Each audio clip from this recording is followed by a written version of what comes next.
62 साल के महेश पाटिल। एक शाम उन्होंने ठंडी दही खा ली और ऊपर से ठंडा पानी भी पी लिया। रात के करीब 10 बजे तक सब कुछ नॉर्मल था, लेकिन सोने के कुछ देर पहले उन्हें हिचकी आना शुरू हो गई। उन्होंने इसे एक मामूली बात समझकर इग्नोर कर दिया, पर अगले दिन तक हिचकियां रुकने का नाम ही नहीं ले रही थी। घर वालों ने हर नुस्खा आजमा लिया, पानी पीना, सांस रोकना, नींबू चाटना, लेकिन हिचकियां रुकने का नाम ही नहीं ले रही थी। आखिर में उन्हें डॉक्टर के पास ले जाया गया। डॉक्टर ने भी बस एक मामूली सी दवा दे दी, लेकिन तीसरे दिन उन्हीं हिचकियों की वजह से उनकी मौत हो गई। डॉक्टर हैरान रह गए। हिचकी की वजह से आखिर किसी की जान कैसे जा सकती है? तभी एक एक्सपीरियंस वैद्य ने उनकी नाड़ी देखकर कहा, ये आम हिचकी नहीं थी, ये गंभीर हिक्का रोग था और इसका कारण था वो ठंडा दही। महेश पाटिल का केस किसी एक इंसान की कहानी नहीं। ऐसी हिचकियां जो रुकती ही नहीं, कई लोगों के लिए जानलेवा बन चुकी है। आयुर्वेदा में हिचकी को सिर्फ एक सिम्टम नहीं, बल्कि एक पूरा रोग माना गया है। तो चलिए अब समझते हैं इस रोग के पीछे की असली वजह क्या है और आयुर्वेद इसे कैसे एक्सप्लेन करता है। हिक्का रोग को सही से समझने के लिए आपको वायु के बारे में जानना जरूरी है। और हमारे शरीर में 5 प्रकार के वायु होते हैं: प्राण, उदान, व्यान, अपान और समान। सबसे पहला है प्राण वायु। ये वायु सांस लेने की क्रिया में सहायक होती है। इसकी गति हमेशा अंदर और नीचे की तरफ होती है। उदान वायु, यह सांस छोड़ने में काम आती है और इसकी गति ऊपर की तरफ होती है। हिक्का रोग का सबसे गहरा संबंध इसी वायु से है। व्यान वायु, ये शरीर में भोजन को पचाने और न्यूट्रिएंट को डिस्ट्रीब्यूट करने के काम आती है। ये स्टमक और स्मॉल इंटेस्टाइन में एक्टिव होती है। अपान वायु, ये शरीर के नीचे भाग में होती है और इसका काम है मल मूत्र का शरीर से निष्कासन करना। आखिरी है समान वायु। ये शरीर में बैलेंस बनाए रखती है और टच सेंसेशन या इंटरनल मूवमेंट ऑफ फील इसी से होता है। और अगर आप इन सब वायु के बारे में गहराई से जानना चाहते हैं तो आई बटन पे क्लिक करके हमारी वात दोष वाली वीडियो जरूर देखें।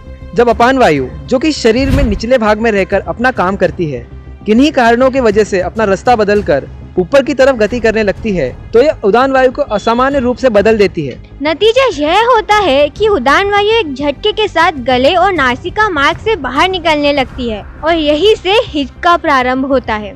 इस रोग ने अपना नामकरण खुद ही किया है।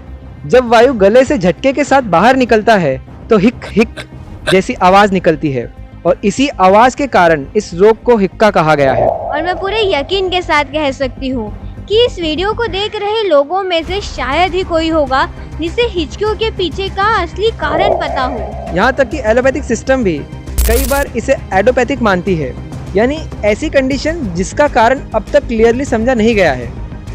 आज भी लोगों को लगता है अगर हिचकी आ रही है तो कोई याद कर रहा होगा, लेकिन भारतीय चिकित्सा पद्धति आयुर्वेद हमें हजारों साल पहले ही इस रोग के कारण का स्पष्ट ज्ञान दे चुका है। आयुर्वेद ने हिक्का के कई कारण बताए हैं, लेकिन हम यहाँ बात करेंगे उन 3 मुख्य कारणों की जो आम तौर पर लोगों में लगातार हिचकियों का सबसे बड़ा रीजन बनता है। इनमें से तो कुछ ऐसे हैं जो हम रोज जाने अनजाने करते हैं। सबसे पहला और सबसे आम कारण होता है पेट का साफ ना होना, यानी कॉन्स्टिपेशन।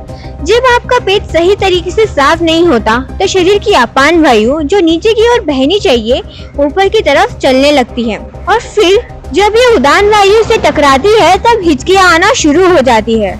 सेकेंड रीजन है बहुत ठंडा या चिल्ड पानी पीना, जो गर्मियों के मौसम में हम आमतौर पर पी लेते हैं। सडनली चेंजिंग टेम्परेचर गले के नॉब को झटका देती है और शरीर के वायु तत्व का बैलेंस बिगाड़ देती है। गाइस, थर्ड रीजन पे जाने से पहले अगर अब तक आपको वीडियो थोड़ी भी इंटरेस्टिंग लगी हो तो एक लाइक जरूर करो और अगर चैनल पे नए हो तो सब्सक्राइब करना मत भूलना।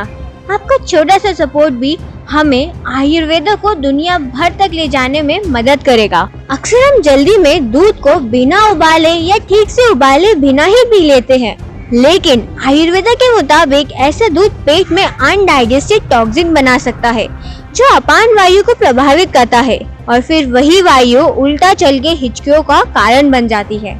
अब बात करते हैं हिक्का के कुछ स्पेशल टाइप्स की, जो न सिर्फ सिम्टम के बेसिस पे अलग होते हैं बल्कि कुछ तो लाइफ थ्रेटनिंग भी होते हैं। सबसे पहले बात करते हैं महा हिक्का की, जिसमें हिक की आवाज एक बारी में 2 या 3 बार आती है और यह कंडीशन जानलेवा हो सकती है। आंखों से पानी आता है, आईब्रोज और कनपट्टियों में जकड़न होने लगती है और आदमी क्लियरली बोल नहीं पाता। और यह डीप सीटेड और पावरफुल हिक्का माना गया है, इसलिए यह कंडीशन थोड़ी जानलेवा होती है। सेकंड है गंभीरा हिक्का। इसमें हिचकी के साथ सीटी जैसी आवाज़ आती है और छाती के दोनों तरफ जकड़न महसूस होती है। यह हिचकी नाभि के नीचे या पक्वाशय से उत्पन्न होती है, जो ये बताती है कि बीमारी काफ़ी गहराई तक पहुंच चुकी है। इसमें चक्कर के साथ आंखों के सामने अंधेरा छा जाता है। इसी गंभीरता और सिवियरिटी के कारण इसे गंभीरा हिक्का कहा जाता है।